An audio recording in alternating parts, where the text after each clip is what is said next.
Aloha kako! Mahalo nui for listening my podcast, Hula and Talk. My name is Kauanoeanuhea, and all I talk on this podcast is based on something my kumu shared with me or my research. As Hawaiian didn't have written language earlier, many things still uncertain. So my podcast sometimes contain the information it's not sure. If you have better understanding or a different opinion, please send me DM by Instagram, Twitter, or comments from my website. My Instagram account is Kauanoeanuhea0410. My Twitter is searchable as Kauanoe's Hula Studio. My website is kauanoeshulastudio.com without apostrophe. I would highly appreciate your opinion.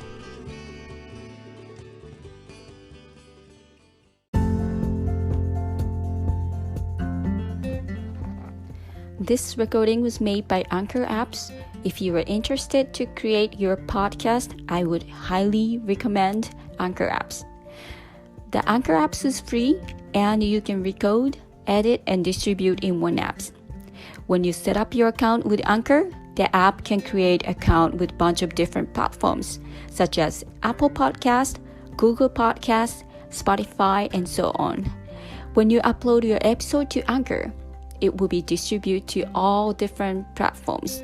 So if you're interested, download the free Anchor app or go to anchor.fm to get started.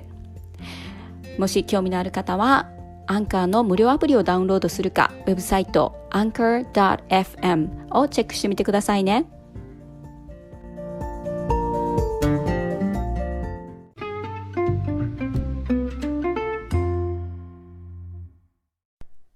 With last episode, I was talking about how the Kamehameha the Great born and grew up in his early childhood.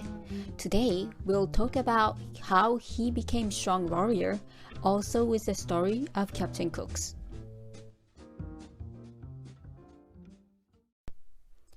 His uncle King Kalaniʻopuʻu chose Kekuhaupio as Kamehameha's trainer. Kekuhaupio is the great warrior on that time. He taught Kamehameha the rules of war, the code of ethics, or rules of moral duties, how to perform his religious duties and ceremonies, lessons in astronomy, geography, and navigation. Kamehameha also studied the winds and clouds, how the birds fly, and habits of fish.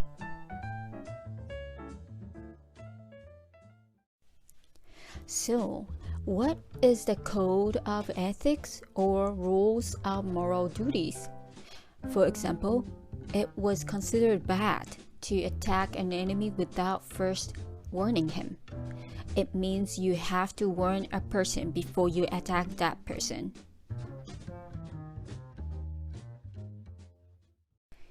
And what is his religious duties and ceremonies? On that time, there were special religious ceremonies held before the war could start. Hawaiian were very religious people, and the war god was called Ku.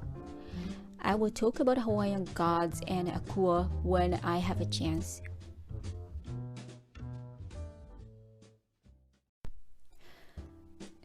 Anyway, Kamehameha became most skillful of all the Aliʻi.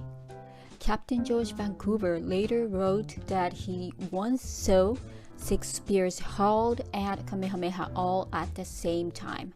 Kamehameha caught 3 with one hand and broke 2 with the spear in his other hand, and 1 he dodged.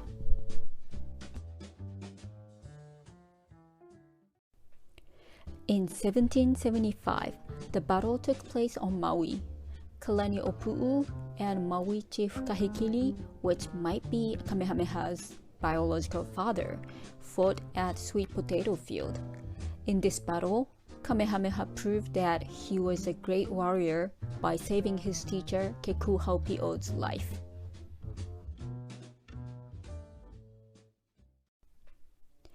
Also in 1775, high-ranking Aliʻi watched and proved that Kamehameha overturned the Naha stone, which weighed nearly 5,000 pounds, 2.2 tons. Naha stone was a sacred stone reserved for those in a royal bloodline as a test of leadership. The legend told whoever could move or overturn the stone possessed the mana to rule that land. Kamehameha wasn't the bloodline, but determined to challenge the validity of this belief. A kahuna on that time prophesied that if Kamehameha overturned the Naha stone, he would unite all of Hawaiʻi Islands under one rule. And so he did.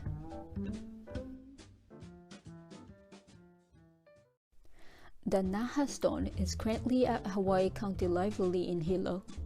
There is a picture on my website if you would like to see. The Naha stone originally from Waiʻaleʻale Mountain in Kauai, and the Naha family brought to Big Island by canoe.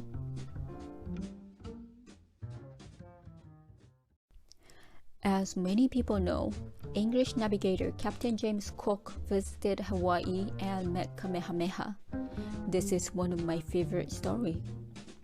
Captain Cook was the first known Western explorer to visit Hawaiʻi Islands. First, he anchored Kauai, and they traded nail and bits of iron for water, pork, fish, sweet potatoes, and kalo. On Ni'ihau, they traded for yams and salt.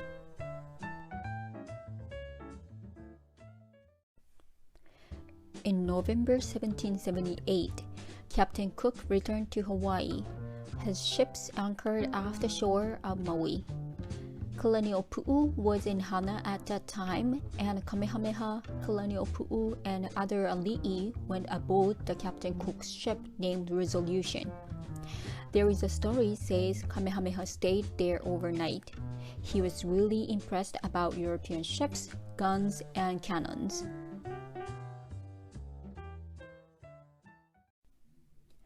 In January 17, 1779, Captain Cook came to Kealakekua Bay in Big Island. Now, when Captain Cook came there, it is during the makahiki season. Makahiki starts from October or November and finish February or March. I'll talk about the detail of makahiki season sometimes, but it's important to remember it is honoring a god Lono Ika Makahiki.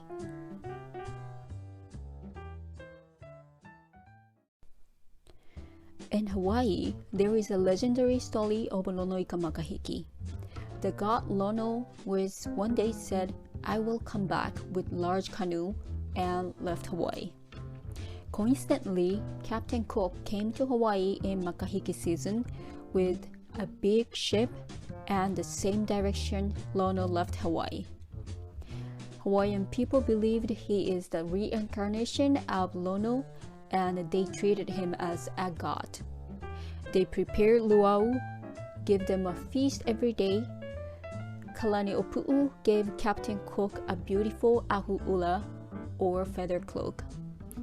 Shortly after the makahiki, Captain Cook's ship left there, but soon the ship had a really strong storm and broke the mast. The ship came back to Kealakekua Bay after 2 weeks.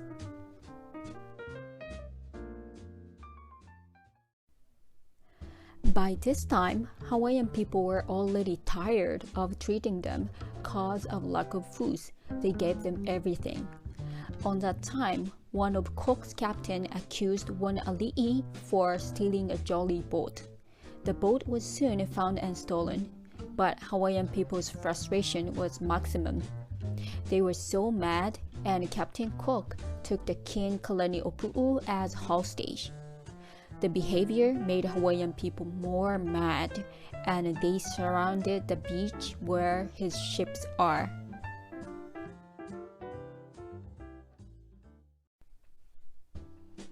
Captain Cook fired the first shot, and his men shot several Hawaiian. One of the natives stabbed Captain Cook, and he saw a red blood come out from his body.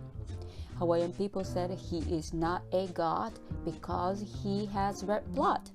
Captain Cook was killed at the shore of Kealakekua Bay. His crew ran away shortly. If you go to Kealakekua Bay State Historical Park, you will see the monument of Captain Cook. I also have a picture of the monument which I took from Hikeauhea on my website, which is kind of far away because it is across from that monument. By the way, the cloak Ahu'ula Captain Cook received from Kalaniʻopuʻu was missing for a long time, but it was finally found in New Zealand, and a New Zealand museum rented this to Bishop Museum in 2016. The Ahu'ula finally came back to Hawaii after 237 years. If you have a chance to go to Bishop Museum, please check it. I also have that picture on my website. I will talk about how Kamehameha started to conquer all islands with the next episode.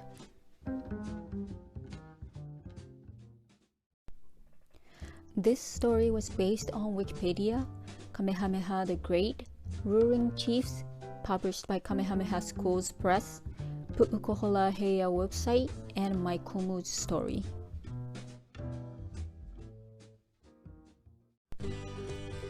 Mahalo nui for listening my podcast Hula and Talk. My name is Kauanoeanuhea.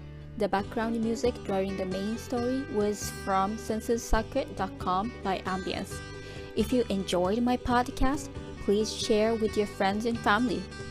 And if you have a request or question, please feel free to DM me or contact me through my Instagram, Twitter, and website. Malamapono, ahui ho!